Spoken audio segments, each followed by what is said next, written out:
Assalomu alaykum qadrdonlarim. Bugun sizlar bilan mana shu chiroyli tasbeh va joynamoz yasashni o'rganamiz. Bu bezaklarimiz mastikdan yasalgan bo'lib, tortish uchun bezakda ishlatiladi. Tordagisini kesib olamiz va qo'llarimiz yordamida ishlov beramiz.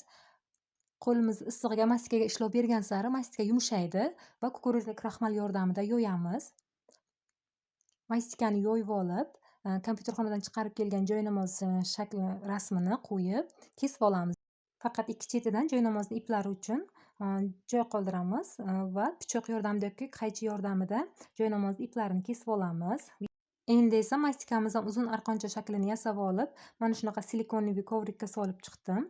Agar sizda silikonli kovrik именно shunaqa formasi bo'lmasa, o'sha qirqib olgan arqonchangizdan bir xil qilib kesib olasizda va qo'lingizda dumaloqlab chiqib, dumaloqlagan mastikalaringizni igna yordamida ipga o'tkazib, tasbeh shaklini yasab olsangiz ham bo'ladi.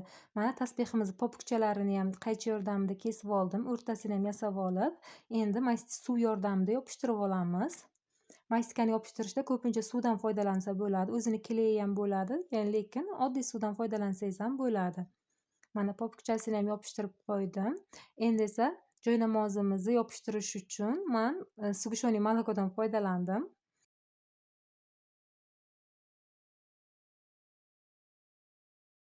Kandurin yordamida joynamozimizni ikkita tomonini va tasbehimizni bo'yab oldim. Joynamozimiz va tasbehimiz tayyor.